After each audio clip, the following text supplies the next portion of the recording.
루피가 성지 마리조아에 침공하며 이모와 격돌하였으나 결국 이모를 꺾는데 실패하며 쓰러집니다. 하지만 동료들의 끈질긴 저항 끝에 루피는 목숨을 부지했고 초파의 대수술을 받으며 의식을 차리며 일어납니다. 그러나 루피는 이모와의 대결의 여파로 인하여 악마의 열매 능력을 잃게 되었고 현재 몸을 회복하며 다시 능력을 되찾아 이모와의 재대결을 준비하고 있습니다. 한편 이모는 루피를 계속하여 추적하려 했지만 카이도, 빅맘, 미호크, 샹크스, 에이스, 사보 등이 이모를 막아섰고 결국 이들은 다시 한번 격돌하게 되었고 세계의 운명을 바꿀 거대한 전쟁은 도무지 끝이 날 기미가 보이지 않았습니다. 또한 여전히 레드라인 곳곳에서 소규모 항전이 이어나가고 있었고 끝날 것 같지 않던 긴 전쟁은 누군가의 등장으로 막을 내릴 준비를 하고 있으며 그가 등장한 이후 마침내 세계는 3000년 이상이나 이어져온 거대한 운명의 대결의 종지부를 찍을 준비를 하고 있으며 이젠 원피스 어게인 시리즈도 엔딩을 향해 다가갑니다. 피터가 즈니샤를, 나스조로가 테이톤을, 마스가 레오폴드를 사살하는 데 성공하였고 그 외에도 무수히 많은 인원들이 죽음을 맞이했습니다. 또한 이모와 아이기스는 특유의 능력을 사용하여 마린포드에서 전쟁이 일어나는 사이 혁명을 일으키는 각 국가에 악마와 근위병을 보내어 각 국가들을 멸망으로 몰아갔고 사실상 원피스 세계관 전역은 그야말로 아수라장을 방불케 하는 모습을 보입니다.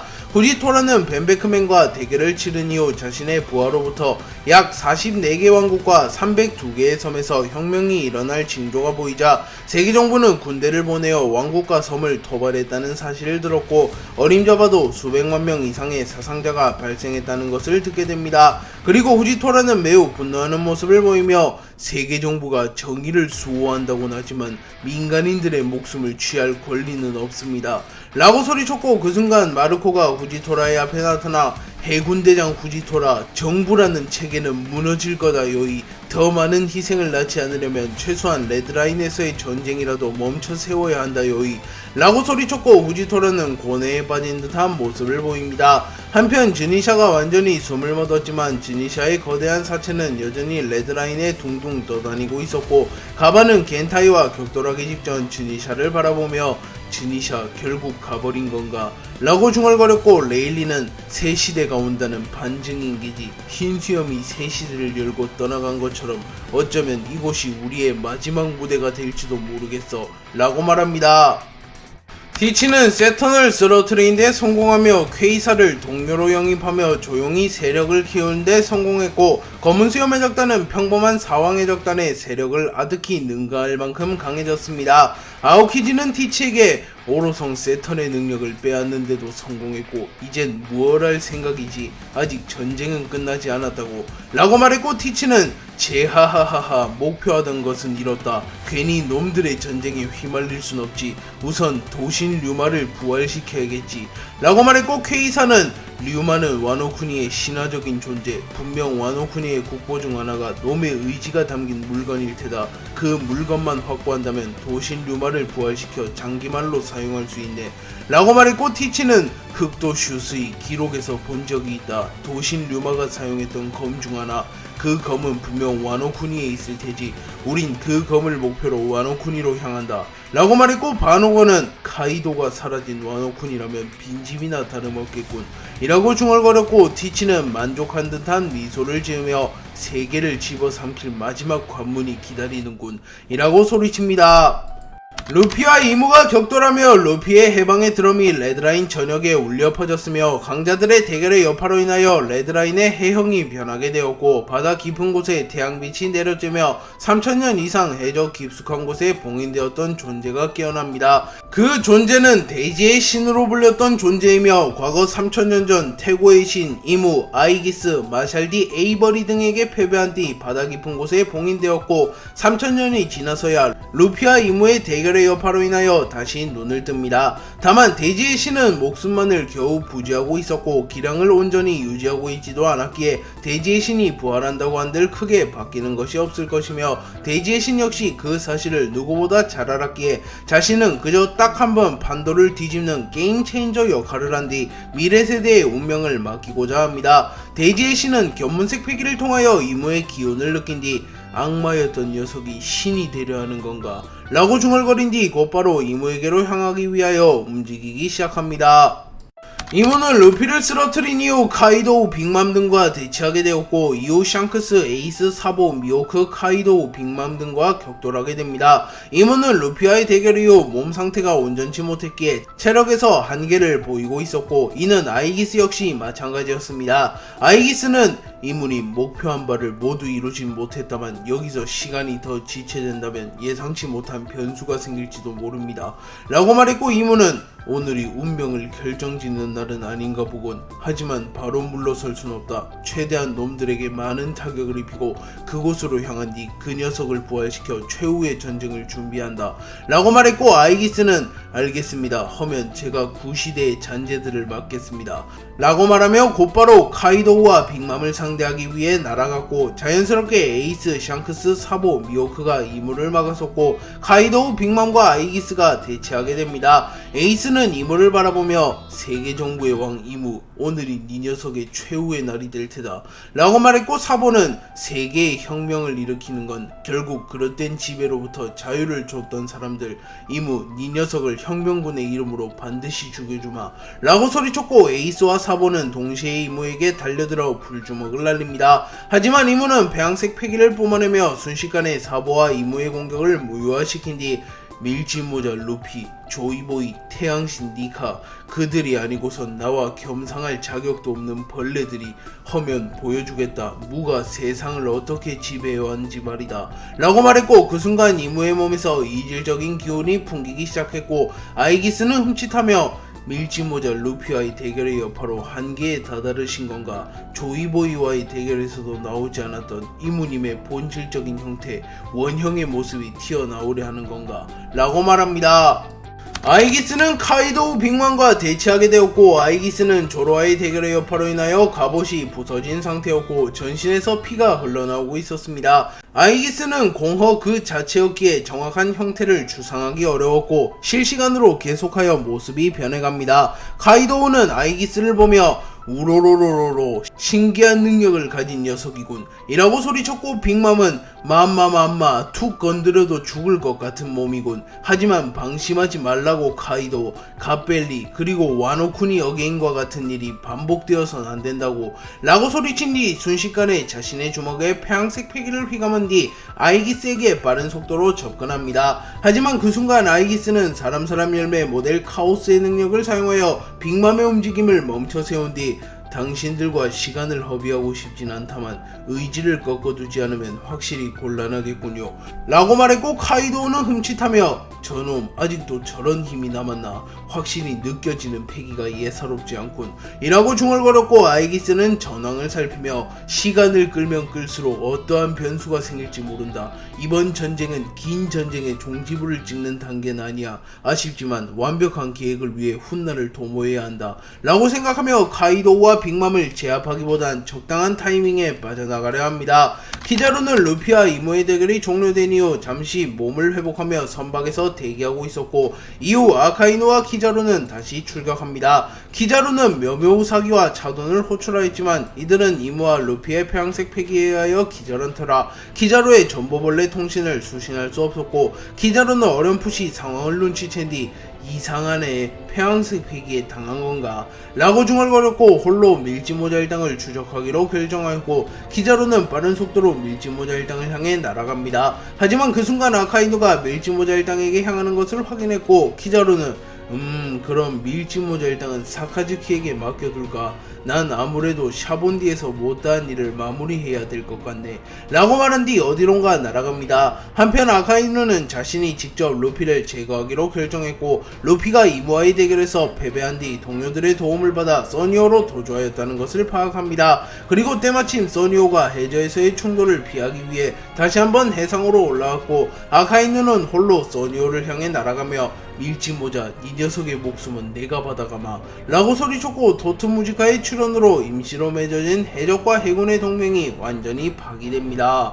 레일리는 임펠다운에서 탈옥하는데 성공한 뒤 곧바로 엘바프로 향하여 가방과 함께 레드라인에 나타났고, 가방과 레일리는 겐타이를 막아섭니다. 그리고 겐타이는 자신이 해적왕 출신이었다는 것을 밝혔고, 해적왕의 동료였던 레일리와 가반은 동요하는 모습을 보입니다. 하지만 이내 레일리와 가반은 냉정함을 되찾았고, 가반은 해적왕이라고 불리는 남자들은 진정 자유를 추구하는 해적 그 자체일세. 자네처럼 힘에 굴복한 패자는 해적왕이라고 불릴 자격조차 없다네 라고 말한 뒤 순식간에 자신의 도끼에 폐왕색 패기를 휘감은 뒤 80효수를 사용하여 순식간에 겐타이의 팔을 베어버립니다. 하지만 겐타이는 미리 견문색 패기를 사용하여 자신의 왼팔을 비워두는 데 성공하였고, 겐타이는 조금은 실망한 듯한 표정을 지으며 실망스러운데 해적왕의 왼팔 늙어서 그런 거냐, 아니면 원래 그 정도밖에 안 되는 녀석인 건가, 앞서 싸운 애송이 둘보다 형편없군 이라고 말한 뒤 순식간에 자신의 몸을 피로 변환시킨 뒤 가반에게 접근하였고, 자신의 주먹에 피와 배양색 패기를 휘감은 뒤 곧바로 가반의 복부를 강타했고, 가반은 충격을 입으며 멀리 날아갑니다. 하지만 그 순간 레일리가 날아와 겐타이의 앞면을 걷어찼고, 겐타이는 꽤나 충격을 입으며 밀려 날아갑니다. 그리고 레일리는 미소를 지으며 서두르지 마시게나, 우리의 대결은 이제 시작되었으니 라고 말합니다. 그리고 누군가가 매우 빠른 속도로 이들을 향해 접근 중이었고, 가반, 레일리, 겐타이 그 누군가 중 한 명은 결국 이 대결을 끝으로 목숨을 잃게 될 만큼 이들의 전투는 치열하게 이어집니다.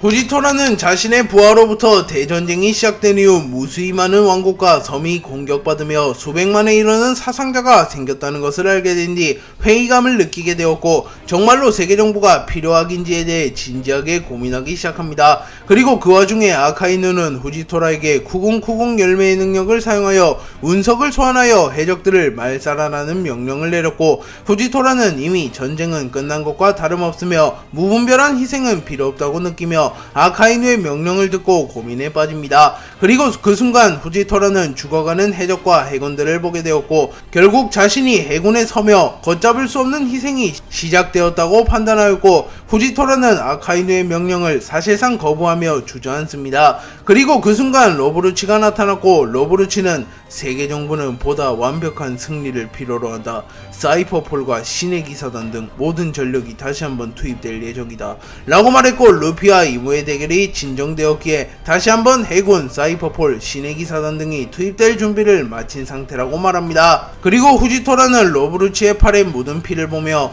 사이퍼폴은 무얼 하다 나타난 겁니까? 분명 당신들은 모습을 보이지 않았는데 그 상처는 무엇입니까? 라고 물었고, 로브루치는 신의 명령을 받아 롬바르디오 왕국을 무너뜨리고 온 참이다. 그곳에서 세계정부에 대항하는 반란이 일어났거든 이라고 말했고, 후지토라는 몇 명이나 죽었습니까? 라고 되물었고, 로브루치는 귀찮은 듯한 표정을 지으며 왕국이 모조리 불타버렸으며 피난선도 박살냈으니 아마 대부분이 죽었을 것 같군. 이놈의 성격은 누구보다 잘한다. 노파심에 쓸데없는 생각 따윈 하지 말아라. 해군과 세계정부는 이제 보다 더 완벽한 정점으로 군림할 준비를 마쳤다. 반역을 일으키는 것은 곧 죽음을 의미한다 라고 경고한 뒤 돌아섭니다. 하지만 그 순간 후지토라는 중력도를 뽑아들어 로브루치를 베어버렸고, 예상치 못한 기습에 로브루치는 쓰러집니다. 그리고 후지토라는 저는 더 이상 세계정부의 만행을 방관할 수 없습니다. 그릇된 질서를 세우기 위해 세계를 피로 물들게 하는 행위는 결코 정의를 관철하는 행위가 될 수 없습니다 라고 말했고, 그 순간 아카이누가 나타나 후지토라에게 다가왔고, 아카이누는 분노한 듯한 표정을 지으며 이쇼, 결국 잘못된 선택을 했구나. 되돌리고 싶다면 밀짚모자의 목을 따서 충성을 증명해라. 나 역시 밀짚모자에게 향하고 있는 터이니 라고 말했고, 후지토라는 이를 거부하며 죄송합니다. 물론 해군으로서 말입니다. 하지만 이제 전 해군을 탈퇴할 겁니다.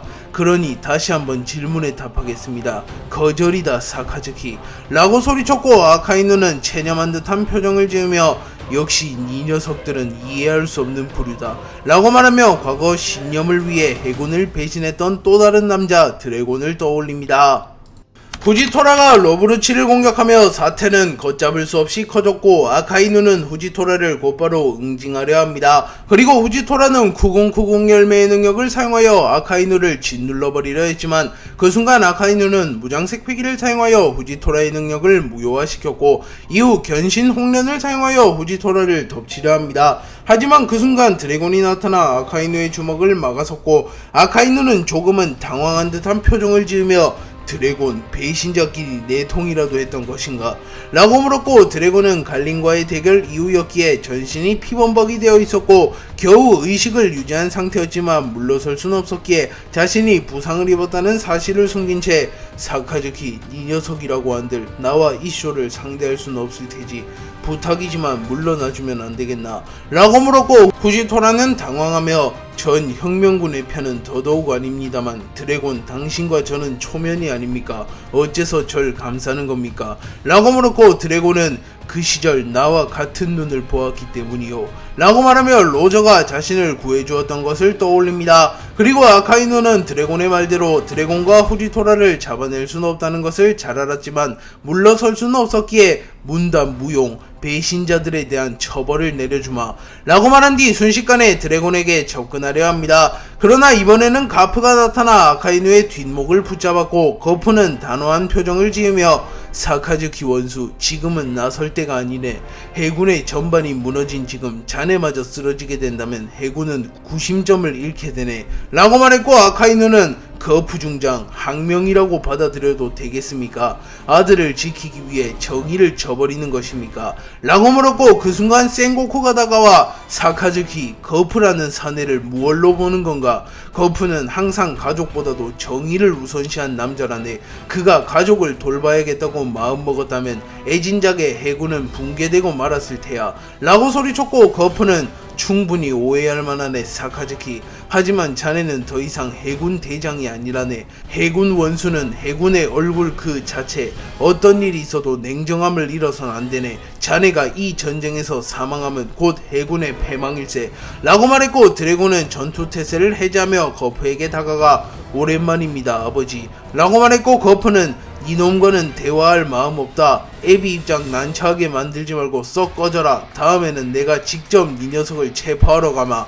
라고 소리쳤고 드래곤은 물론 이 이상 싸우는 건 해군과 혁명군 모두에게 큰 타격이 될 겁니다 라고 말하며 돌아섰고 후지토라는 정의 코트를 집어던지며 해군의 이름으로 정의를 지키는 건 관두겠습니다. 하지만 악이 될 생각은 없으니 안심하십시오 사카즈키 원수 라고 말하며 돌아섰고 아카이누는 흥분을 가라앉히며 우선은 군함으로 복귀하였고 거프는 하늘을 바라보며 이무 아직 쓰러지지 않은 건가? 형언할 수 없을 만큼 강한 패기가 뿜어져 나오고 있군 이라고 중얼거립니다.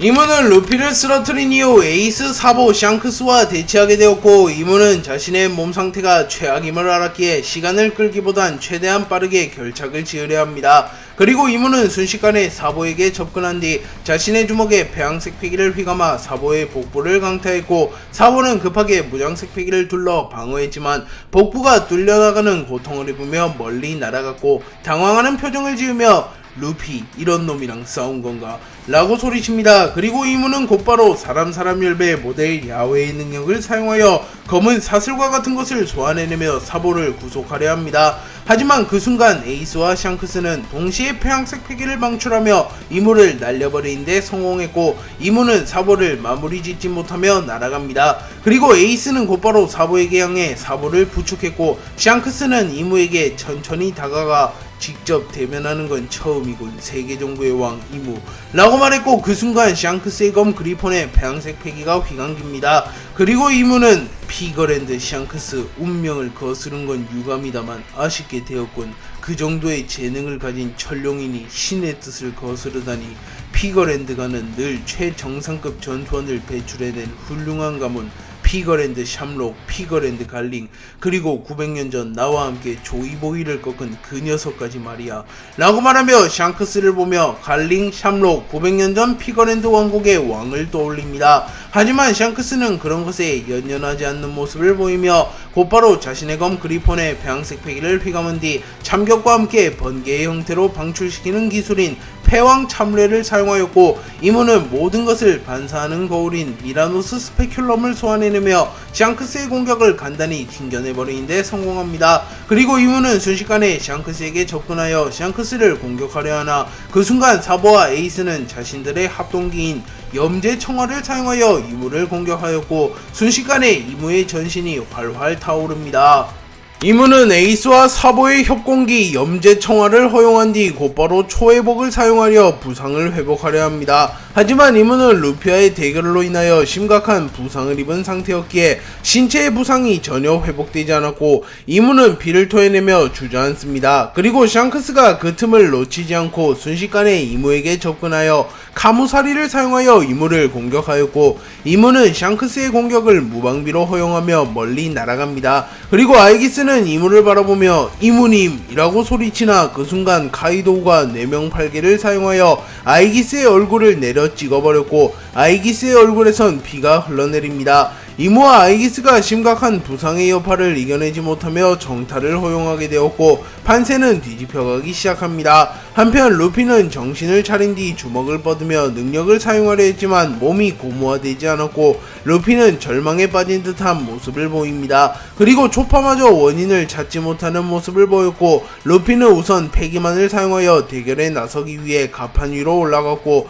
루피는 레드라인이 그야말로 아수라장이 된 광경을 보며 자신이 이무를 막지 않으면 세계가 지옥이 될 것이란 것을 깨닫습니다. 그리고 점점 루피의 심신이 억압된 지배로부터 자유를 되찾기 시작했고 루피의 몸이 매우 조금 늘어나는 듯한 모습을 보입니다. 그리고 그 순간 메카에스와 세라핀 몇 구가 루피를 제거하기 위해 루피에게 날아왔고 루피는 너희들하고 시간 낭비할 시간은 없다고 라고 소리친 뒤 배양색 패기를 발현하며 순식간에 메카에스와 세라핌을 파괴해버립니다. 하지만 루피는 심장을 부여잡으며 쓰러졌고 루피의 팔에는 악마를 상징하는 문양이 새겨져 있었고 초파는 그 문양이 루피의 능력을 억제하고 있음을 깨달으며 급하게 의무실로 뛰어가 서적을 뒤지기 시작합니다.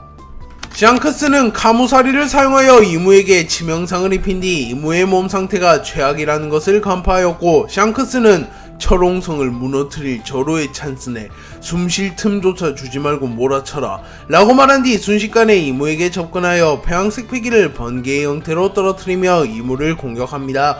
그리고 이무는 우선은 거리를 벌리며 몸을 회복하려 했지만 그 순간 에이스가 이무에게 가까이 접근하여 불주먹을 사용하여 이무를 불태워버렸고 이무는 다시 한번 치명상을 입으며 쓰러졌고 이무는 야외의 형태에서 인간의 형태로 돌아오게 됩니다. 그리고 이무의 패기가 점점 약해지기 시작했고 이무는 상황이 심각하다는 것을 느꼈고 아이기스는 이무님 더는 그 모습을 숨겨두는 것이 의미가 없습니다. 어차피 저 녀석들은 사라질 운명입니다.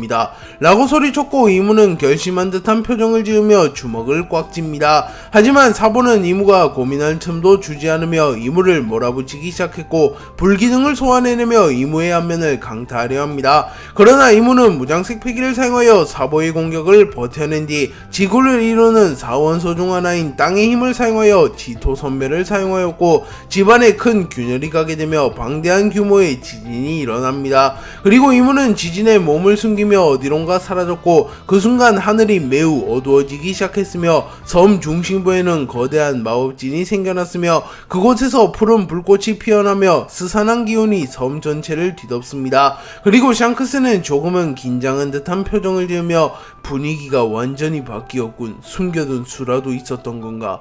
라고 중얼거렸고 에이스는 그래봤자 패기의 기운은 이전보다 확실히 약합니다. 루피가 상대했던 만전의 상태와는 비교도 되지 않을 겁니다. 라고 말했고 사보는 냉정하게 말해서 루피와 우리를 비교하는 건 어불성설이다. 에이스 방심은 곧 패배로 직결된다고 라고 소리칩니다. 한편 이무는 새로운 모드로 돌입할 준비를 마쳤고 이무는 이 힘 3000년 만인가 야외의 힘에는 비할 바가 되지 않지만 최악의 상황인 만큼 최악의 수를 상정하지 않으면 아니 되겠지 라고 말합니다. 이무는 3000년 만에 본 모습을 드러내기로 결정하였고 하늘이 검게 흐려짐과 동시에 폭풍우가 휘몰아칩니다. 그리고 섬 중심부에 매우 거대한 마법진이 생겨났고 이무는 그곳에서 모습을 드러냅니다. 이무는 날카로운 삼지창을 들고 있으며 거대한 날개와 꼬리가 생겨나 있으며 장발 미남의 모양을 한 전형적인 악마의 모습을 하고 있었습니다. 그리고 샹크스는 당황한 듯한 표정을 지으며 저 녀석 본 모습을 숨기고 있었던 것인가 라고 말했고 에이스는 기분 나쁘게 생긴 녀석이군. 저러니 정체를 숨기고 살아갈 만도 하군 이라고 말했고 이무는 주먹을 꽉 쥐며 이 힘 3000년 만인가 야훼의 힘을 얻은 후엔 보잘것없는 힘이었기에 봉인해 두었거늘 벌레들을 잡는다고 칩을 드러내는 것은 썩 유쾌하진 않군 이라고 말한 뒤 곧바로 꼬리를 이용하여 사보, 에이스, 샹크스를 동시에 공격했고 에이스와 샹크스는 미래의 질을 통해 이를 피해냈지만 사보는 차마 이무의 공격을 피해내지 못하며 복부에 상처를 입으며 멀리 날아갑니다. 그리고 에이스는 사보를 커버하기 위해 사보에게 달려가라. 그 순간 이무는 검게 물든 불꽃을 공중에서 투하하는 기술인 아마천투를 사용하였고 사보와 에이스의 몸 전신이 불타기 시작합니다. 하지만 에이스는 여유로운 모습을 보이며 불 그 자체인 우리들에게 그런 공격은 무용지물이라고 말한 뒤 이글이글 열매의 능력을 사용하여 이무의 불꽃을 흡수하려 합니다. 하지만 어째서인지 에이스의 능력이 전혀 먹히지 않았고 에이스는 불 그 자체인 인간임에도 불구하고 몸이 불타는 고통을 느낍니다. 또한 화염 열매의 능력자 사보 역시 마찬가지였고 샹크스는 본질적인 근원을 찾지 못한다면 소용없다는 건가 라고 말했고 그 순간 에이스와 사보는 무장색 패기를 사용하여 이무의 능력에 어느정도 저항하는 데 성공합니다. 하지만 이무의 공격은 이제 시작에 불과했고 이무는 악마 군단을 소환시켜 무수히 많은 악마들과 악마화된 해군, 혁명군, 해적들의 시체를 부리며 에이스, 사보, 샹크스를 동시에 공격하라는 명령을 내립니다. 한편 누군가가 이무, 사보, 샹크스, 에이스를 향해 접근하고 있었고 그 인물은 검을 뽑아들며 이질적인 기운이 느껴지는군 이라고 중얼거립니다. 겐타이와 가반, 레일리가 격돌하며 이들의 대결은 점점 고조되어 가고 있었습니다. 가반과 레일리는 로제 적단의 전설다운 콤비를 보이며 겐타이를 압박하기 시작하였고 겐타이는 이전 대결들로 인해 쌓인 부상의 여파를 견뎌내지 못하며 점점 가반과 레일리의 페이스에 말려드는 모습을 보입니다. 그리고 겐타이는 다시 한번 혈마의 힘을 빌려야 하나 하나라면 충분히 제압할 수 있겠지만 둘을 동시에 상대하는 건 벅차군. 역시 전설의 오른팔과 왼팔이라는 건가 라고 말하며 미소를 짓습니다. 레일리는 자신의 발에 무장색 패기를 두른 뒤 곧바로 겐타이의 복부를 강타하며 거리를 벌렸고 가반은 도끼를 사용하여 겐타이의 팔을 절단시켜버리는 데 성공합니다. 그러나 겐타이는 PP 열매의 능력을 사용하여 팔을 복구시키는 데 성공하였고 꽤나 지친 듯한 모습을 보입니다. 그리고 레일리는 확실히 해적왕이라고 불릴 저력을 갖췄군. 그 몸으로 우리 둘을 상대로 이토록 오랫동안 버텨내다니 라고 말했고 가반은 레일리 방심하면 안된다고. 해적왕이라고 불린 녀석들은 남들과는 다른 무언가를 갖췄다고 라고 말했고 레일리는 로저를 떠올리며 물론 놈인 뉴게이트와 거프를 제치고 시대를 풍미한 데는 분명 이유가 있었지 라고 말하였고 가반과 레일리는 자신들의 전력을 끌어모아 협공기를 준비하며 겐타이를 마무리 지을 준비를 합니다. 하지만 그 순간 공중에서 매우 강력한 빛이 겐타이, 가반, 레일리를 내려쬐고 키자루가 모습을 드러냅니다. 그리고 레일리는 인상을 찌푸리며 키자루 라고 소리쳤고 키자루는 빠르게 상황을 파악하며 레일리와 가반을 동시에 상대하고 있길래 오로성 영감들 중 한 명일 줄 알았는데 처음 보는 녀석이 있었구먼 이라고 말하며 겐타이를 바라보았고 겐타이는 만족한 듯한 웃음을 지으며 해군대장 보르살리노 유능한 해군이라고 들었다. 허면 상황 파악은 마쳤겠지. 너와 나는 같은 편이다 라고 말했고 키자루는 거짓말을 하는 것 같진 않고 그렇다면 내가 명왕을 상대하겠소. 예전에 갚아주지 못한 빚이 있는 상대라서 말이죠 라고 말한 뒤 순식간에 레일리를 향해 날아가 레일리의 복부를 걷어차며 레일리를 날려버렸고 겐타이는 웃음을 터뜨리며 마음대로 하라고. 어차피 우리의 목적은 저놈들을 소탕하는 거니 라고 말한 뒤 가반의 앞에 섰고 가반은 조금은 긴장한 듯한 표정을 지으며 도끼를 지켜 세웁니다.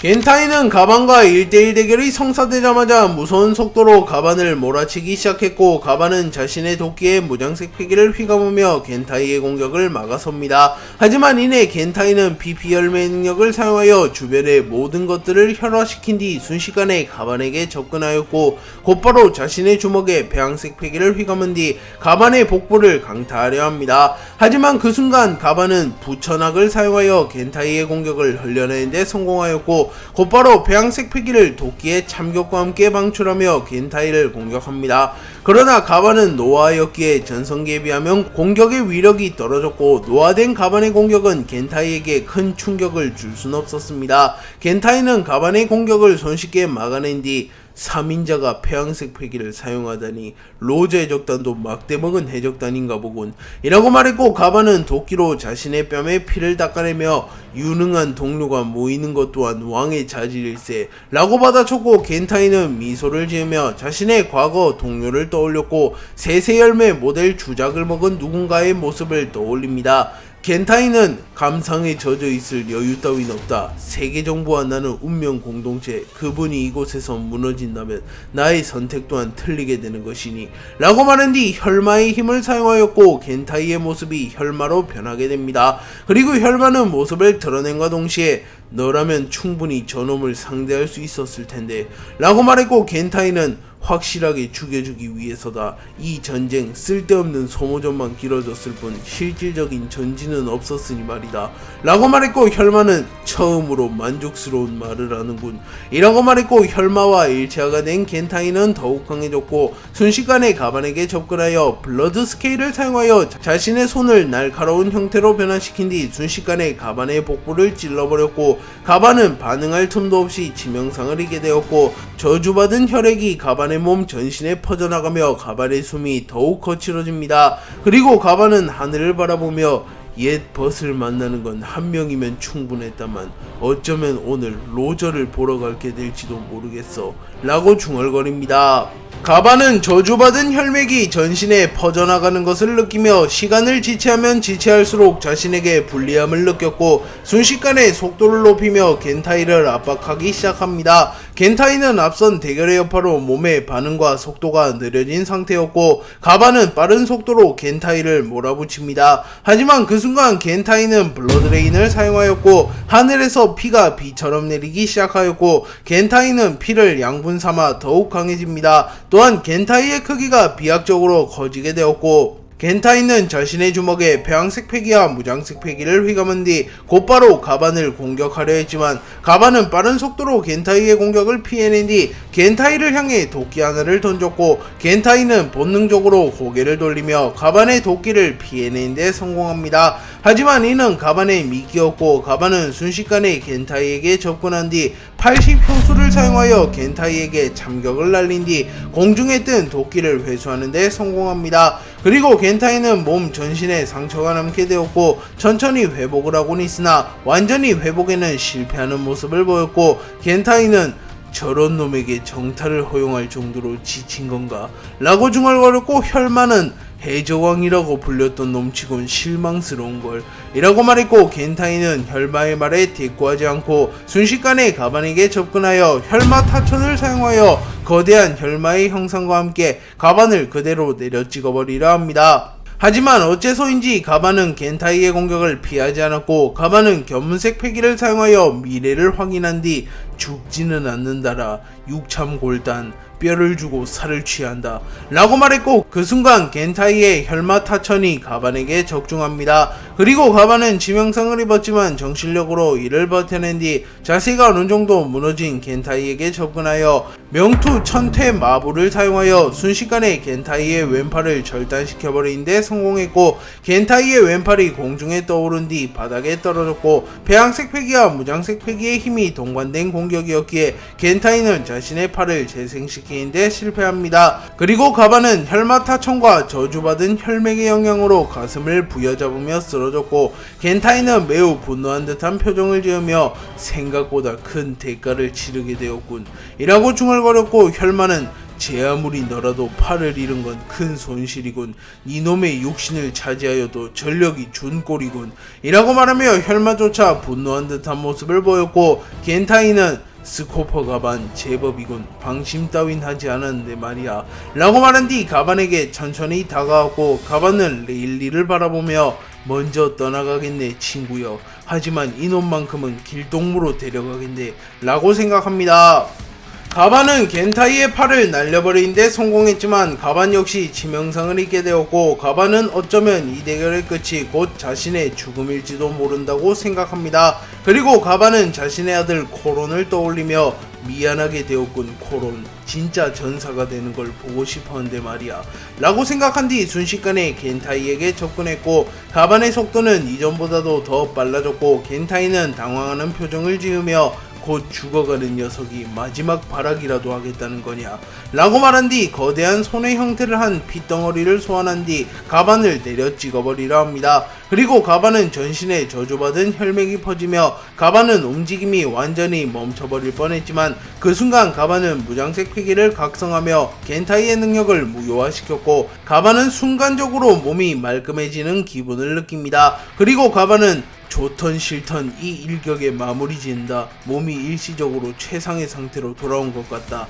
라고 말한 뒤 곧바로 자신의 도끼에 폐왕색 패기와 무장색 패기를 휘감은 뒤 산신파천을 사용하였고, 가반은 잠시 추억에 잠깁니다. 가반은 과거 신세계에서 이름을 떨치던 해적이었고 우연히 로저와 만나게 되었습니다. 그리고 로저는 가반을 스카우트하기 위해서 가반에게 도전을 걸었고, 가반은 자신있게 자신을 꺾는다면 동료가 되겠다고 말합니다. 가반과 로저는 꽤나 오랫동안 싸웠고, 로저는 만족한 듯한 웃음을 지으며 레일리 이 자식 물건이잖아 라고 말했고, 젊은 시절의 레일리는 술을 들이키며 로저 너무 즐기지 말라고, 처음부터 압도하는 모습을 보여주지 않으면 혈기왕성한 녀석일수록 통제하기 어렵다고 라고 말했고, 로저는 곧바로 카무사리를 준비하며 크하하하하 그렇다면 한방에 마무리 짓도록 하지 라고 소리쳤고, 젊은 시절의 가반은 어이 감히 나를 무시하는 거냐 라고 말한 뒤 산신파천을 사용하여 로저를 공격하며 산조차 집어삼킨다는 이름의 기술이다. 막아볼 테면 막아보라고 밀짚모자 라고 소리쳤고, 가반의 산신파천과 로저의 카무사리가 충돌했고, 결국 로저의 카무사리가 가반의 공격을 뚫어내며 로저는 가반을 동료로 영입하는 데 성공합니다. 가반은 로저와의 추억을 회상한 뒤 혼신의 힘을 다해 산신파천을 뻗었고, 가반이 산먹개비라고 불리던 시절 자신을 상징하는 기술과도 마찬가지인 산신파천은 매우 강력한 위력을 자랑하며 겐타이에게 날아갔고, 겐타이는 의지는 남자를 끝없이 성장하도록 하는 원동력이 되는 건가? 스코퍼 가반, 하찮은 남자에게 배울 게 있을 줄이야. 하지만 결국 근본적인 힘의 차이는 넘지 못한다 라고 소리친 뒤 혈마주열을 사용하였고, 가반과 겐타이의 주변에 저주받은 피들이 솟구쳐 오르기 시작했으며 피로 물든 해골의 형상을 한 원혼들이 가반을 감쌉니다. 또한 주혈의 온도가 워낙 높았기에 마치 마그마처럼 부글거리며 가반의 공격을 막아섰고, 가반의 산신파천과 겐타이의 혈마주열이 충돌합니다. 그리고 겐타이는 이제껏 혈마로부터 완벽하게 인격을 통제하는 모습을 보였지만, 가반을 확실하게 마무리 짓기 위하여 금지된 기술을 사용한 터라 인격의 일부를 혈마에게 빼앗기게 되었고, 혈마는 이 승부 이 녀석이 이겼지만 진 것이라네 라고 중얼거립니다. 그리고 이내 겐타이의 혈마주열이 가반의 산신파천을 뚫어내는데 성공하였고, 마그마를 상회하는 고온의 주열이 가반의 전신을 덮쳤고, 가반은 전신이 불타는 치명상을 입으며 결국 겐타이에게 패배합니다. 하지만 가반은 목숨을 잃어가는 상황 속에서도 결코 넘어지지 않으며 마치 흰 수염처럼 고통을 버텨내며 서 있었고, 겐타이는 인격을 되찾은 뒤 천천히 가반에게 다가오며 스코퍼 가반, 쓰러지지 않는 이유가 무엇이지?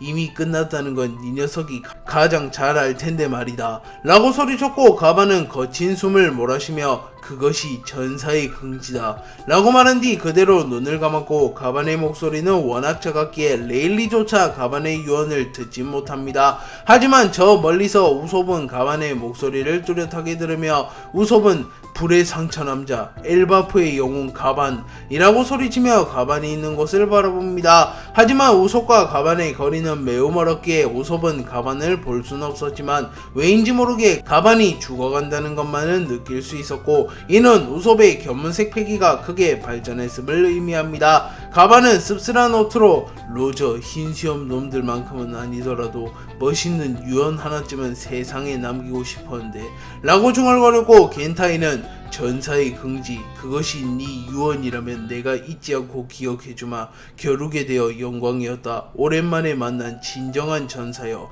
라고 말한 뒤 순식간에 가반의 가슴을 꿰뚫어 가반의 심장을 터뜨려버렸고, 가반은 코론과 리플리를 떠올리며 못난 아비는 먼저 가네. 언젠가 니카와 함께 엘바프를 구원할 전사는 나타날 걸세 라고 생각하며 쓰러졌고, 결국 가반은 목숨을 잃으며 쓰러집니다. 이무는 악마화를 사용하여 악마의 모습으로 변화하게 되었고 체력을 소폭 회복하는 모습을 보입니다. 다만 야훼의 힘에 비한다면 악마의 힘은 턱없이 부족했고 공격력과 활용면에서는 확실히 야훼 시절에 이무에게는 미치지 못했습니다. 하지만 그럼에도 불구하고 에이스 샹크스 사보에게 이무의 힘은 버거워 보였고, 이무는 악마로 변한과 동시에 순식간에 에이스 샹크스 사보를 압박하기 시작합니다. 하지만 샹크스는 견문색 패기를 사용하여 이무가 자신의 힘을 짜내고 있다는 것을 파악한 뒤 시간은 곧 우리 편이 될 걸세 라고 말했고, 에이스는 불기둥을 사용하여 이무와 자신들을 갈라놓으려 합니다. 한편 이무는 미래의 질을 통하여 에이스의 작전을 간파한 뒤 시간을 끈다면 내게도 좋을 일, 애시당초 저놈들과 결착을 지을 마음 따윈 없었으니 라고 중얼거린 뒤 견문색 패기를 사용하여 신의 기사단 킬링엄을 호출합니다. 킬링엄은 당시 소머즈 군코와 함께 아발론 대피로 도주하던 철룡인들의 엄호를 맡고 있었고, 이무의 호출을 받은 킬링엄은 소머즈 군코와 함께 레드라인으로 날아갑니다. 그리고 이를 본 샴록은 이무님께서 도움을 요청하는 건가? 확실히 평생토록 정점에 군림하는 유일무이한 별은 없는 모양이군. 이번 전쟁을 끝으로 이무의 세계정부는 무너진다. 하지만 피거랜드가가 이끄는 세계정부는 무너지지 않을 것 이라고 말한 뒤 섬뜩한 미소를 보입니다. 그리고 샴록은 하지만 아직은 이무의 계획에 어울려줄 필요는 있지. 태고의 신이라고 불렸던 그 남자를 부활시킨 뒤 밀지모자 일당을 소탕하고 세계의 운명을 뒤바꾼 뒤 어부지를 노려야겠군 이라고 말한 뒤 아발론 델피의 신전 깊숙한 곳 어디론가 걸어갑니다. 이무는 킬링엄을 호출한 뒤 적당한 시점에 킬링엄 소모즈 군코에게 뒷일을 맡겨둔 뒤 자신은 아발론 델피로 향하여 훗날을 도모하고자 합니다. 그러나 그 순간 사보가 이무에게 가까이 접근하여 용조건을 사용하여 이무의 복부를 노렸고, 이무는 전신이 폭발하며 형체도 없이 사라져버립니다. 그리고 사보는 조금은 당황하는 모습을 보이며 세계 정부의 왕이 이렇게 형편없을 리 없는데 라고 말했고, 그 순간 사보는 전신이 얼어붙었고 사보의 뒤에서 이무가 모습을 드러냅니다. 그리고 이무는 삼지창에 배황색 패기를 두른 뒤 사보의 복부를 찔러버렸고 사보는 치명상을 입으며 멀리 날아가 버립니다. 그리고 이무는 유성우를 소환해내며 사보를 마무리 지으려 했지만 그 순간 샹크스가 날아와 카무사리를 사용하여 이무를 땅에 쳐박아 버렸고 곧바로 사보를 케어하기 위해 사보에게 날아갑니다. 그러나 사보는 이미 전투불능 상태가 된 듯 보였고 샹크스는 가공할 만한 위력이군. 사보군, 뒤는 우리에게 맡겨주게나 라고 말했고, 사보는 자책하는 표정을 지으며 루피 에이스는 그토록 강해졌는데 난 한압을 넘기기도 힘든 모양이군 이라고 말합니다. 하지만 에이스가 사보를 위로하며 일전에 쌓인 데미지가 워낙 크기에 우리 모두 일촉즉발의 상태라고 정타 한 방을 허용하면 쓰러지는 것은 당연해. 형제의 복수는 결국 가장 큰 형인 내가 해야겠군 이라고 말하며 미소를 지었고, 사보도 웃음을 지으며 누가 가장 큰 형이라는 거냐 라고 중얼거립니다. 사보가 이무의 공격을 허용하며 리타이어 되었고, 에이스와 샹크스는 이무를 막아서기 위하여 협공을 시도합니다. 한편 루피는 주먹을 불끈지며 능력을 되찾기 위해 노력하고 있었고, 그 순간 조로와 쌍디가 써니오에 도착합니다. 조로는 루피에게 루피 몸은 좀 괜찮은 거냐 라고 물었고, 루피는 응 근데 능력이 사라졌어 라고 말했고, 초파가 달려오며 너희 셋 모두 몸 상태가 최악이라고 우선 안정을 취한 다음 싶지만 훗날을 도모해야 할 것 같아 라고 말했고, 루피는 이무를 쓰러뜨리기 전엔 못 간다고 라고 소리쳤고, 조로는 걱정 마라 루피, 이무는 빨간 머리와 네 형이 상대 중이니 라고 말했고, 쌍디는 우선 몸을 회복하는 게 우선이라고 라고 말했고, 우선 루피, 조로, 쌍디는 몸을 회복하기 위해 써니오에서 휴식을 취합니다. 이무는 사보를 쓰러뜨린 뒤 매우 지친 듯한 모습을 보이며 하하, 날파리 녀석들이 끝없이 꼬이는군 이라고 중얼거렸고, 그 순간 샹크스가 빠른 속도로 이무에게 접근하여 자신의 검 그리폰의 배양색 패기를 휘감은 뒤 이무의 복부를 그대로 찔러버리려 합니다. 하지만 이무는 자신의 꼬리를 사용하여 샹크스의 검을 쳐낸 뒤 묵시록을 사용하였고, 그 순간 레드 드래곤의 형상을 한 악마가 나타나 순식간에 샹크스의 몸을 찢어버릴 기세로 샹크스에게 접근합니다. 그러나 에이스가 불주먹을 사용하여 이무의 공격을 막아섰고, 샹크스는 빠르게 균형을 잡으며 착지하는 데 성공했고, 그 순간 아발론 델피에서 이무의 호출을 받은 킬링엄과 소머즈, 군코가 모습을 드러냈고, 킬링엄은 이무님 부르셨나이까 라고 말한 뒤 곧바로 악마의 열매 능력을 사용하여 기린의 형태로 변화한 뒤 샹크스와 에이스를 향해 칼을 겨누었고, 이무는 육신이 한계에 도달했으니 본좌가 몸을 빌려 강림하는 수밖에 없겠군 이라고 말한 뒤 곧바로 군코의 몸에 빙의하였고, 군코는 즉시 의식을 잃으며 쓰러졌고, 이후 이모는 군코에게 빙의하는데 성공하며 다시 일어섭니다. 그리고 소머즈가 곧바로 이모의 본체를 회수하여 아발론 델피로 향하려 하였고, 카이도우 빅맘과 한창 대치 중이던 아이기스는 견문색 패기를 사용하여 오로성 피터 나스주로에게 이모의 본체를 엄호하라는 명령을 내립니다. 그리고 나스주로와 피터는 곧바로 이무의 본체를 엄호하기 위해 소머즈에게 날아갔고, 길고 길었던 전쟁은 어느덧 종지부를 찍을 듯한 모습을 보입니다. 이무는 사보를 쓰러뜨린 뒤 샹크스, 에이스와 대치하게 되었고, 이무는 샹크스를 바라보며 빨간머리 샹크스, 신의 조력자의 운명을 타고난 이 녀석이 감히 세계 정부의 반기를 들다니 라고 말했고, 샹크스는 타고난 운명을 바꾸는 게 인간이라는 존재요. 난 그날 내 왼팔을 잘라내며 루피를 구해내며 나에게 속박된 운명마저 잘라낸 것이오 라고 말했고, 잠시 짧은 과거를 회상합니다. 샹크스는 과거 로저가 사망한 이후 방황하고 있었고, 방황하던 샹크스의 앞에 오로성 나스주로가 나타납니다. 나스주로는 샹크스에게 빨간머리 샹크스, 말이 좋아해서의 호출이다 라고 말했고, 샹크스는 검을 꺼내어 경계하며 세계정부, 설마 나를 잡으러 온 것이오, 오로성이 직접 움직일 줄 몰랐는데 라고 말했고, 그 순간 나스주로는 순식간에 샹크스의 복부를 찔러버렸고, 아직은 전투력이 사왕급은커녕 해군대장급에도 못 미치던 샹크스는 나스주로의 기습을 당해낼 재간이 없었고, 샹크스는 충격을 입으며 그대로 기절해버립니다. 나스주로는 샹크스를 제압한 뒤 성지 마리조아로 향했고, 잠시 후 샹크스는 정신을 차리며 깨어납니다. 그리고 정신을 차린 샹크스의 앞에는 당시 신의 기사단 총사령관이었던 피거랜드 갈링과 오로성 나스주로가 있었고, 갈링은 빨간머리 샹크스, 피거랜드 가문의 별이 될 운명의 아이였던 이 녀석이 더러운 해적놈들에게 납치된 건 실로 충격이었다. 그래, 이 녀석은 천룡인의 핏줄을 타고난 신의 후예, 해적질 같은 장난질은 관두고 샴록과 함께 우리의 영광을 위해 살아라 라고 말했고, 샹크스는 정색하는 표정을 지으며 피거랜드 갈링, 로저 선장께 당신의 얘기는 많이 들었소. 나의 친부라는 사실과 내가 천룡인이라는 사실까지.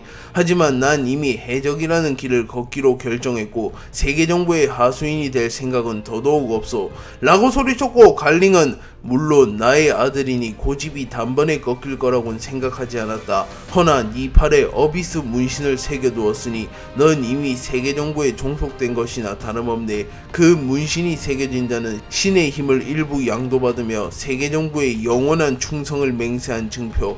네 녀석은 이제 세계정부의 지배와 감시를 벗어날 수 없는 운명을 타고난 게다 라고 말했고, 샹크스는 급하게 자신의 왼팔을 확인해보았고, 샹크스의 왼팔에는 어비스 문신이 새겨져 있었습니다. 그리고 이후 샹크스는 수시로 성지 마리조아에 강제 호출되었고, 세계정부는 샹크스의 일거수일투족을 감시하며 샹크스의 자유를 억압하게 됩니다. 하지만 이는 공교롭 공교롭게도 샹크스의 반항심만 키우는 계기가 되었고 샹크스의 자유를 향한 갈망은 더욱 커져가게 됩니다. 또한 샹크스의 패기가 점차 강해짐에 따라 세계 정부에서도 샹크스를 통제하기가 어려워졌고 어비스 문신을 통한 호출에도 점점 제약이 생겨나기 시작합니다.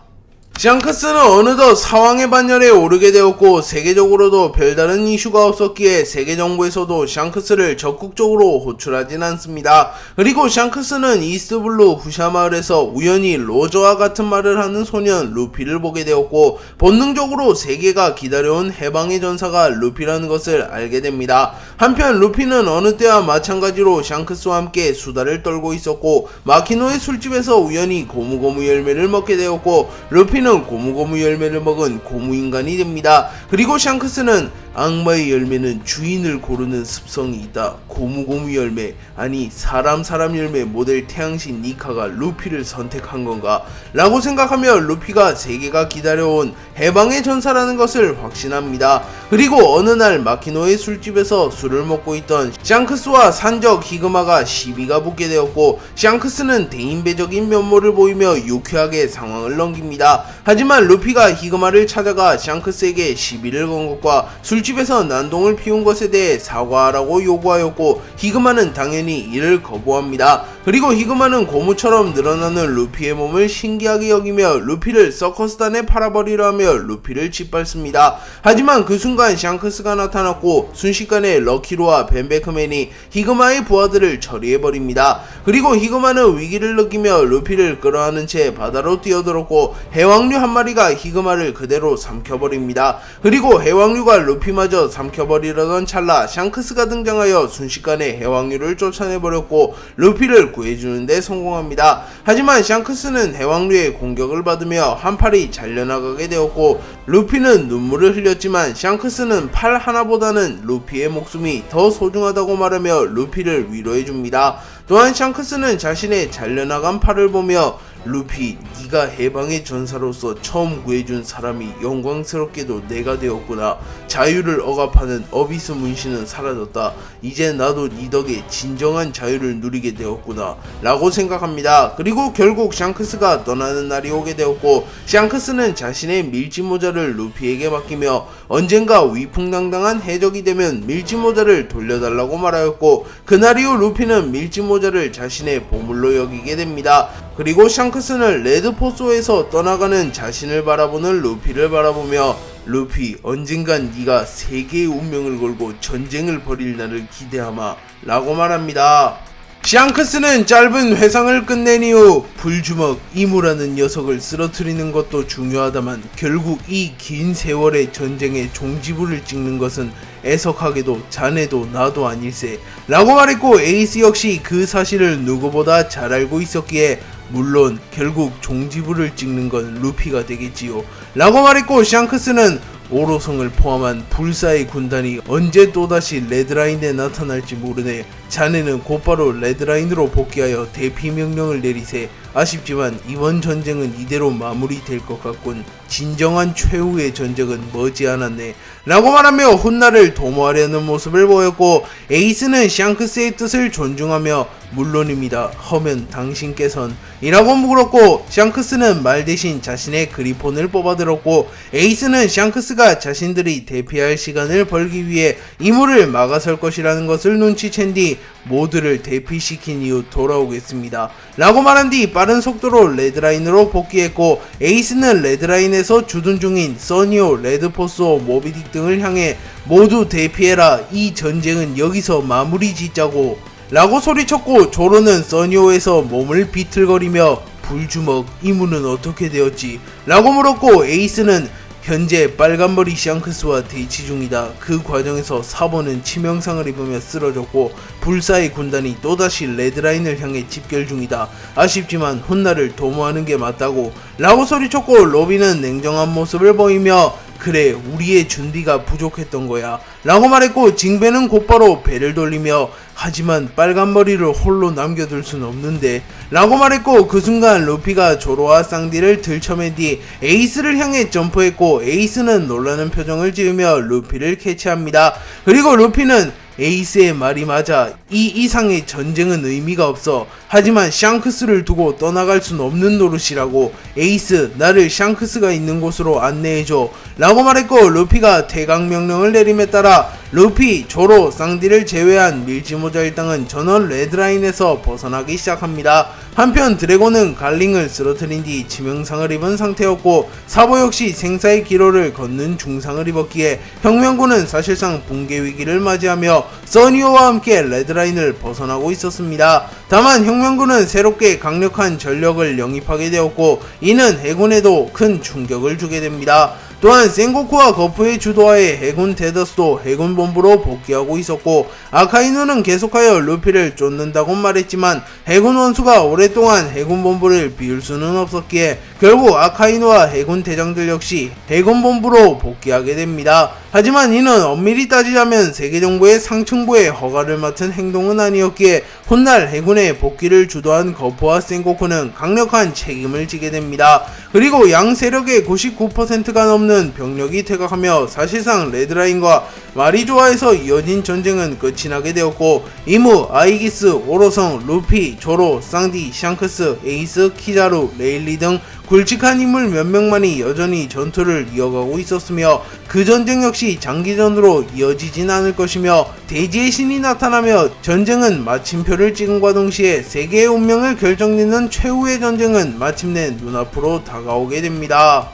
샹크스는 홀로 이무를 상대하기로 결정한 이후 곧바로 자신의 검 그리폰을 다시 한번 뽑아들었고, 샹크스의 패기가 워낙 강력했기에 엄청난 바람이 불어오는 듯한 묘사가 나옵니다. 하지만 이무는 가소롭다는 듯이 샹크스를 바라보며 피거랜드 가문은 걸출한 인재들이 여럿 있었지. 하지만 결국 네로나 가문의 하수인이라는 운명을 벗어날 순 없었다 라고 말했고, 샹크스는 운명에 속박되는 것만큼 어리석은 것은 없소. 운명을 맹신하는 건 결국 현실을 부정하는 것과 다름없으니 말이오 라고 말한 뒤 카무사리를 사용하여 이무를 공격합니다. 그리고 이무는 자신의 주먹에 무장색 패기와 폐왕색 패기를 휘감은 뒤 샹크스의 카무사리를 막아섰고, 샹크스와 이무의 폐왕색 패기가 충돌합니다. 그리고 이무는 루피와 격돌하며 매우 지친 상태였기에 기량이 크게 하락한 상태였고, 이무와 샹크스의 폐왕색 패기는 대등한 모습을 보이며 팽팽한 충돌을 이어갔고, 이무는 조금은 당황하는 듯한 표정을 지으며 피거랜드의 애송이가 라고 소리쳤고, 그 순간 이무는 야외의 힘을 일부 회복하였고, 순간적으로 이무의 공격력이 증폭되며 샹크스의 카무사리를 집어삼켰고, 샹크스는 충격을 입으며 멀리 날아갑니다. 그러나 샹크스는 쓰러지지 않았고 순식간에 이무에게 접근한 뒤 폐왕색 패기를 마치 번개처럼 방출시켰고, 이무는 견문색 패기를 사용하여 샹크스의 공격을 피해내려 합니다. 하지만 그 순간 샹크스는 폐왕색 패기를 극대화하며 견문사회를 사용하여 이무의 견문색 패기를 삭제시켜버렸고, 이무는 순간적으로 빈틈을 허용하게 됩니다. 그리고 이무는 그 순간을 놓치지 않고 곧바로 자신의 검 그리폰의 폐왕색 패기를 휘감았고, 다시 한번 카무사리를 사용하여 이무를 공격하였고, 이무는 샹크스의 공격을 막아내지 못했고 결국 치명상을 입으며 멀리 날아가며 땅에 처박혀 버립니다. 그리고 샹크스는 거친 숨을 내쉬며 이무를 마무리 짓기 위해 이무에게 다가갑니다. 레일리, 가바니, 겐타이와 상대하던 와중 키자루가 나타났고, 키자루와 레일리가 격돌하게 됩니다. 레일리는 키자루를 바라보며 키자루군, 결국 자네와 다시 맞붙는 날이 오는군 이라고 말했고, 키자루는 저번에는 가벼운 마음으로 왔었다면 이번에는 꽤나 무거운 마음으로 온 거라서 말이죠 라고 말하며 꽤나 진지한 표정을 지으며 레일리에게 다가갑니다. 한편 당시에는 아직 겐타이와 가반이 대결을 펼치고 있던 시점이었고, 겐타이와 가반은 혈투를 벌이고 있었고, 겐타이가 기량적으로 위의 모습을 보이며 가반을 압도하는 모습을 보이고 있었습니다. 그리고 레일리는 가반을 신경쓰는 듯한 모습을 보이며 빨리 키자루와의 대결을 마무리 지은 뒤 가반을 도우려 하는 모습을 보입니다. 하지만 키자루가 이를 보고만 있을 리는 없었고, 번쩍번쩍 열매의 능력을 사용하여 순식간에 레일리에게 다가온 뒤 레일리를 땅에 처박아 버리는데 성공하였고, 레일리는 가반에게 온 신경을 쓴 터라 키자루의 공격을 막아서지 못하며 꽤나 충격을 입으며 땅에 처박혀 버립니다. 그리고 키자루는 순식간에 레일리에게 날아간 뒤 대결에서의 방심은 곧 패배로 직결된다고요. 해적왕의 오른팔이었던 당신이 그걸 모를 리는 없을 테고 설마 저를 상대로 방심하신 건가요? 그렇다면 꽤나 자존심이 상하는군요. 라고 말했고 레일리는 해군 대장을 앞에 두고 방심할 남자가 어디 있겠는가. 가반을 너무 무시한 것 같군. 가반이라면 반드시 이길 거라고 믿고 자네를 진심으로 상대하겠네. 라고 말했고 그 순간 레일리의 폐양색 패기가 뿜어져 나왔고 키자루는 안면이 찌릿찌릿한 느낌을 받습니다. 그리고 키자루는 번쩍번쩍 열매의 능력을 사용하여 순식간에 레일리에게 다가간 뒤 다시 한번 발차기를 시도했지만 그 순간 레일리는 키자루의 다리를 베어버리는데 성공했고 키자루가 재생할 틈도 주지 않고 자신의 검에 무장색 패기를 휘감은 뒤 키자루의 복부를 찔러버리려 합니다. 하지만 키자루는 미리 자신의 복부를 빛으로 변환시키며 복부를 비워두었고 레일리의 칼날이 자신의 복부로 향하는 즉시 천총 운검을 꺼내들어 레일리의 검을 땅에 꽂아버린 뒤 레일리의 앞면에 발차기를 적중했고 레일리는 치명상을 입으며 멀리 날아갑니다. 레일리는 키자루와 격돌하기 전 이미 겐타이와 대결하며 꽤나 부상을 입은 상태였으며 노화로 인한 페널티가 만만치 않은 상태였기에 레일리와 키자루의 대결이 시작된 이후 키자루가 레일리를 압도하는 양상이 쭉 이어집니다. 하지만 레일리는 노련미 하나만으로 키자루의 공격을 유연하게 흘려갔고 키자루는 갸우뚱한 표정을 지으며 분명 정타를 집어넣고 있긴 한데 어째서인지 때리는 쪽이 더 힘든 것 같구만 이라고 말했고 레일리는 키자루군, 나는 자네가 젖을 떼기도 전부터 거프, 센고쿠 같은 굵직한 해군들과 싸워왔다네 라고 말했고 그 순간 레일리는 자신의 검에 폐양색 패기를 휘감은 뒤 키자루를 그대로 찔러버립니다. 하지만 키자루는 빠른 속도로 레일리의 공격을 피해냈고 곧바로 빛으로 변하며 반격을 취하려 합니다. 그러나 이는 레일리의 예상 범위 아니었고 레일리는 고의적으로 첫 공격을 짧게 가져가며 키자루가 자신의 공격을 피해내는 것을 유도한 뒤 곧바로 두 번째 공격을 이어나가며 순간적으로 리치를 늘렸고 키자루는 레일리의 공격을 막아서지 못합니다. 그리고 레일리는 곧바로 키자루의 복부에 칼을 꽂아 넣었고 지금이 승부수를 띄울 타이밍이라고 판단한 뒤 자신의 발에 무장색 패기를 두른 뒤 자신의 주특기나 다름없는 기술인 류오를 사용하여 키자루를 공격하였고 키자루는 치명상을 입으며 땅에 처박혀버립니다. 그리고 키자루의 얼굴에서도 어느 순간 여유는 사라졌고 레일리는 매우 진지한 표정을 지으며 키자루에게 다가가며 노장을 무시하지 말게나, 살아남았다는 건 강하다는 증거니 말일세 라고 말합니다. 레일리와 키자루가 격돌한 지 꽤 시간이 흘렀고 레일리가 노장투혼의 의지를 보였음에도 불구하고 체력적으로 키자루가 레일리를 압도하며 키자루가 앞서가는 양상이 이어집니다. 한편 겐타이와 가반의 대결이 종료되었고 결국 가반이 겐타이라는 벽을 넘지 못하며 쓰러졌고 겐타이의 공격이 가반의 심장을 꿰뚫으며 가반이 목숨을 잃었고 레일리는 견문색 패기를 통하여 가반의 생명력이 다한 것을 파악하며 급하게 고개를 돌렸고 가반은 미소를 지은 채 쓰러져 있었습니다. 그리고 키자루는 분명 레일리를 기습하며 레일리를 쓰러뜨릴 수 있었겠지만 에그에 대해서 베가펑커를 잃은 경험이 있기에 굳이 동료의 죽음을 목도한 레일리를 공격하진 않습니다. 가반의 죽음을 확인한 레일리의 눈에선 눈물 한 방울이 떨어졌고 레일리는 가반 너마저 떠나간 건가? 라고 중얼거렸고 레일리는 로저, 가반과 함께 행복한 시간을 보냈던 시절을 떠올립니다. 그리고 레일리는 곧바로 겐타이에게 날아갔고 키자루는 조금은 당황하며 저건 곤란한데 라고 말한 뒤 우선은 레일리를 쫓아갑니다. 레일리는 겐타이에게 도달하자마자 자신의 발에 폐양색 패기를 휘감은 뒤 곧바로 겐타이를 공격했지만 겐타이는 견문색 패기를 사용하여 레일리의 공격을 감지한 뒤 무장색 패기를 사용하여 레일리의 공격을 막아서며 실버즈 레일리, 너도 곧 동료의 곁으로 보내주마. 힘이 없는 자에게 소중한 것을 지킨다는 것은 사치라되 동료도 자신의 목숨도 마찬가지일세 라고 말했고 그 순간 멀리서 이무의 공격을 받은 샹크스가 날아왔고 공교롭게도 샹크스는 레일리, 가반, 겐타이, 키자루가 모인 곳에 떨어집니다.